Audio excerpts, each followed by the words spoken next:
Now you see, in advanced texts like Panchadashi, you will get to know more about how to understand that. But I'll give a simple understanding right now. Let us say I have a pot, and pot has some space inside. We call it as a pot space, but essentially the space inside the pot and outside the pot, there is no difference at all. But the space inside the pot thinks I am limited by the structure and the walls of the boundaries of the pot, and are not able to understand I am the same space which is outside also. Outside space can be called as Mahakasha, and inside space can be called Gata Akasha. The Gata Akasha called pot space and the Maha Akasha, which is the outer space, essentially has no difference at all. But if the Gata Akasha thinks Aham Gataha Eva, Gata Avachinna Akasha Aham, meaning I am conditioned by the structure of the pot. If that way that space comes to think, then that is called Jiva. In other words, consciousness we are, unlimited we are, but at the same time, we think that we are limited to the immediate upadhis, instruments through which we operate, such as mind or the intellect and the physical body, senses, etc. But really speaking, the consciousness is an unlimited presence. Let me give another example. The power that is passed on through a lamp is extremely powerful, but can illumine only to the extent the filament will allow. If the filament is powerful, the brilliance of the light also will be powerful. So if the lamp thinks, or the current in that lamp thinks, I'm limited, yes, you are limited in expression, not limited by nature. So we only identify with the immediate expression of it and not, or through which we are expressing, not its original nature. That is why we have to find out what is my original nature.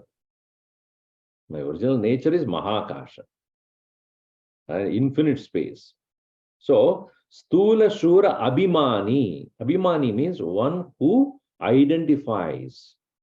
Abhimanyate iti Abhimani. Stula Dehe cha Sukshma Dehe cha Abhimanyate iti Abhimani. Jivanamakam is referred as Jiva. Brahma Pradibimbam is none other than the reflection of Brahman itself.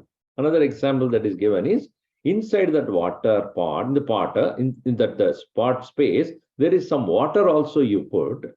And in the water, there is a sun reflection takes place. And the sun reflection within the pot is limited only. Right? Compared to the sun, the reflection is limited only. So too, the reflection of consciousness is none other than reflection of the consciousness. Consciousness itself is getting reflected in the limited water that is contained inside the space, inside the pot. Saeva jivaha prakritya, by nature, swasmat vishwaram binnatvam janati. It thinks himself different from the Ishvara. What is the reason? Avidya upadhi sun, because of the identification with the limited instruments. This is called avidya. Sa atma jiva uchade, whereas maya upadhi, one who has infinite as its own equipment, saha Ishvara. So we have to understand three words here: consciousness, Atman, which is a consciousness within limited individual, and this Brahman, which is not having any upadhi at all. So, and then Jiva. Now, let me explain this in this way. So, when Brahman, the absolute, operating through a media, it becomes Ishvara.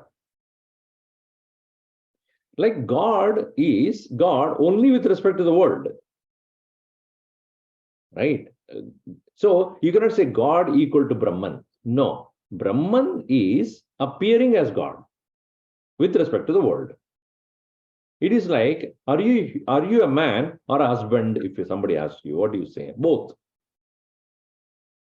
unfortunately. So I am man first and then the husband. Or I'm a woman first and then the wife next. Why? Because you're born as a woman first, then only wife comes. With respect to a particular relationship, you say I'm a wife. But essentially, I'm a woman. Again, if I ask, are you a woman or a living being?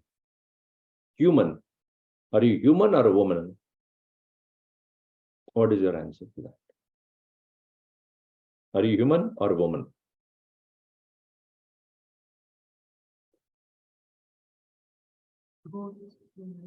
I'm a human first.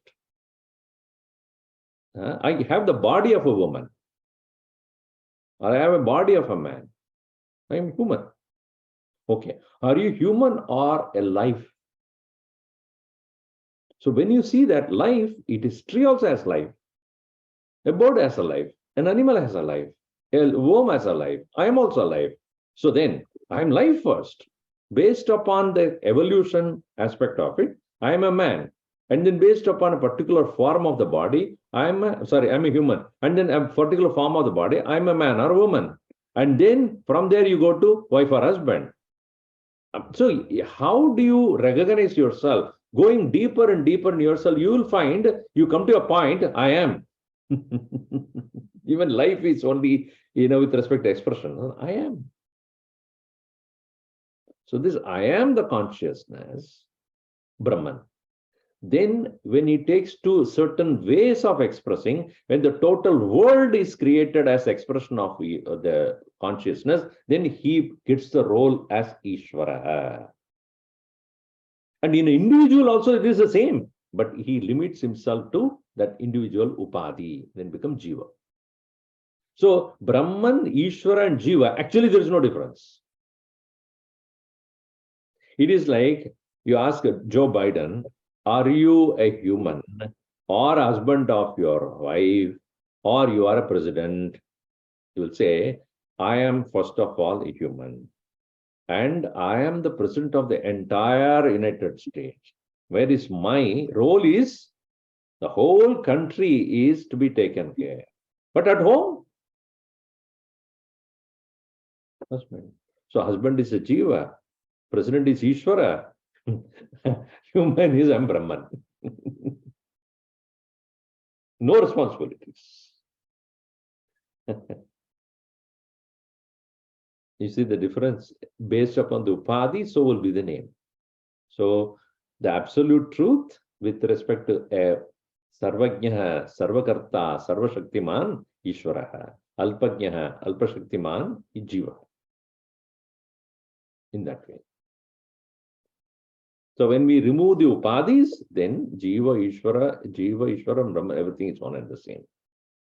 That's why, evam upadhi bedat, because of the conditioning factors difference, Jiveshwara beda drishtihi syat. Yavat paryantam tishtati, so long it remains, tavat paryantam, thus long, janma maranadi rupa samsaraha na nivartade. Until then, until this knowledge takes place, the suffering caused by birth, death, etc. can never be overcome.